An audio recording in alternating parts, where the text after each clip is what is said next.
ধরে থাকো আসো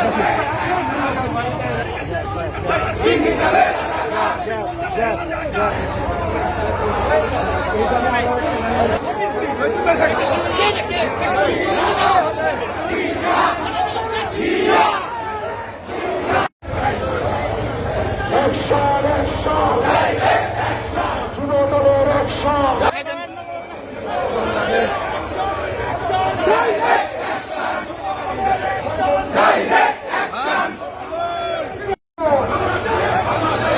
সবার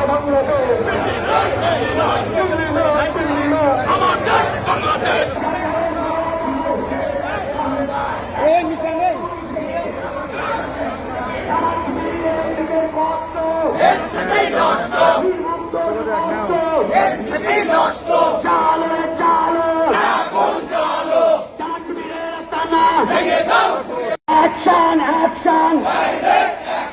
যুব দলের অ্যাকশন নওগাঁ জেলার অ্যাকশন আসতে হলে লড়তে হবে এই লড়াইয়ে জিততে কারণ নিশ্চিত রক্ত আমাদের নেতা দেশ ভ্রমণকে সমাধান হচ্ছে পেয়েরা আপনারা সজাগ থাকবেন পেয়েরা বাংলাদেশকে নিয়ে আবারও নতুন করে ষড়যন্ত্র হচ্ছে পেয়েরা আমরা এই ষড়যন্ত্র রুখে দেওয়ার জন্য বাংলাদেশ জাতীয়তাবাদী যুবদল প্রতিটি নেতা কর্মীকে প্রস্তুত থাকতে হবে পেয়েরা আগামী দিনে যে নির্বাচন হবে এই নির্বাচন একটি চ্যালেঞ্জ নির্বাচন এই নির্বাচন যেন সফলভাবে করতে পারে এই তত্ত্বাবধায়ক সরকার অন্তর্বর্তীকালীন সরকার এই সরকারকে আমরা অবশ্যই সহযোগিতা করবো পেয়েরা কিন্তু আগামী দিনে যদি আমাদের নেতা দেশটার তারেক রহমানকে নিয়ে যদি কোন বাজে মন্তব্য করে কোন ষড়যন্ত্র করে আমরা প্রিয় ভাইরা নওগাঁ জেলা যুবদল রাজপথে আন্দোলনের মাধ্যমে তার থেকে জবাব প্রিয় ভাইরা মিলেমিশে একাকার আমি জামাত শিবিরকে এখান থেকে বলতে চাই আপনাকে প্রমাণ করতে পারবেন যে 5 তারিখের আগে পর্যন্ত একটি ছবি দিয়ে যত লড়াই সংগ্রামে ছিলেন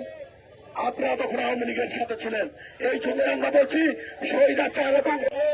আমাদের দেশনাথ তারেক রহমান একটি কথা বারবার বলেছেন এবং আমরা জানি এবং দেশবাসী জানে বিএনপি কখনো ক্ষমতায় যাওয়ার জন্য কখনো আন্দোলন করে নাই বিএনপি আন্দোলন করেছে প্রতি সময়ে দেশের মানুষের ভোটের অধিকার নিশ্চিত জন্য ভাতের অধিকার শিক্ষা চিকিৎসা বস্ত্র ও বাসস্থানের জন্য কিন্তু আমরা দেখছি গত 15 বছরের যে ফ্যাসিস্ট সরকার চলে গেছে তারা এই জিনিসগুলোকে পদদলিত করেছে এবং তারপরে দেশের নূতন সূর্য উদিত হবে যখন ভেবেছিলাম 5 আগস্টে ছাত্র জনতার আন্দোলনের মাধ্যমে প্রতিটা ফ্যাসিস্ট যে সরকার যখন